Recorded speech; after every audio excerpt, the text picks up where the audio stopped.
Morning mga idol. Kumusta kayo dyan? Dito ako ngayon. Magpapacheck up sa aking unit. Dito ako magpacheck up kay Sir Marlo Sumaoy. So, magtatanong lang po, sir, ano bang nangyari sa sasakyan mo, sir? Ay, pagka umaga kasi ayaw umandar. Yung starter niya magpitik-pitik na lang. Parang naubusan siya ng kuryente. Yun yung problema niya. O parang nawalan ng supply ng kuryente din yung sa aircon. Kaya matagal siyang umandar. Pumusok yung tapos nangangamoy na ng check natin muna mga idol kung ilan ang charge niya mga idol. 12.2 siya mga idol. So, kuha na, apat kaya daw makina. Sayin ko muna yung makina. Yun ang sinasabi ko kanina na pag yung sira ng battery na yan yung laman, 10 volts na lang. 10 volts na lang yung laman ng battery. Kung kahit normal yung karga niya na umabot sana ng 14 volts tapos yung baterya mo 18 volts ay yun ang resulta boss na mag-aso ang kuan gibali kung bagay kuan ba siya ba overcharge kumbaga nabugatan na siya sa kuan karga niya. So overcharge siya. Kay mubo na lang ang voltahe sa battery. Tapos gikargahan nimo ng bali 12 volts o 14 volts.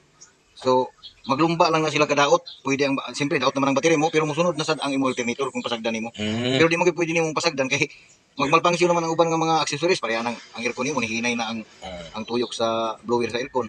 Kunya pag start nimo di mo start magantos di ay kag sigig taod ang baterya nga dili mo start. So ang pinakamaganda natin dito mga idol na proseso ay palitan natin maayos pa na battery, palit natin dito. Tapos titingnan natin kung normal ba ang karga niya. Ganyan mga idol. Ganyan yung kasi hindi natin alam kung sa battery kaya or sa alternator. Pero sigurado ako mga busing na sitwasyon na ito na umusok po yung baterya niya, overcharge balik kung baga, na sisiguro ko na baterya talaga ang problema nito mga idol. Kasi pag pinatay natin yung makina, kung tama pa, kung hindi pa sira yung baterya, kung patay ang makina mga idol, dapat nasa 12 siya o mahigit. Kaso pag pinatay nyo yung makina, 10 volts na lang. So but pasabot, mubo na kayong voltahe sa baterya. Bali nagka 12 lang siya ganihan na nag-under pa, kaya naman siya karga. Karga yung alternator. So subukan muna natin palitan yung baterya.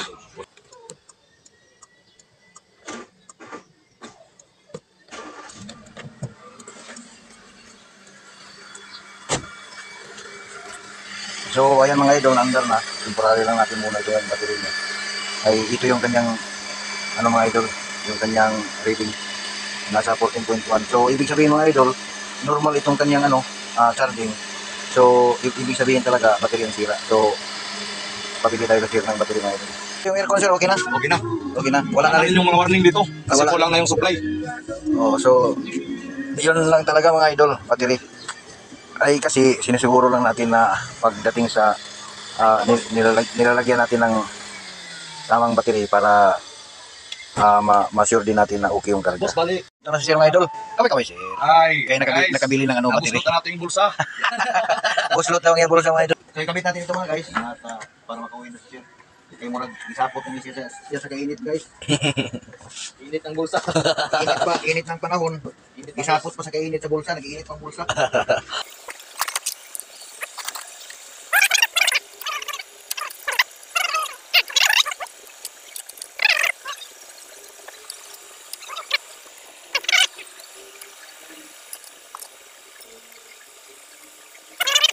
So ayan na mga idol, testingan natin mga idol, nakabili na si Sir ng battery. So paandar ko na Sir, tanaw na ito ang karga kung normal ba, kaya basing maguba na sa tingin yung battery.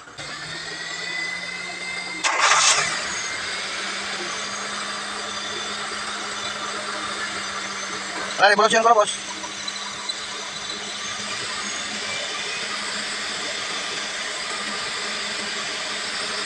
So okay na siya mga idol.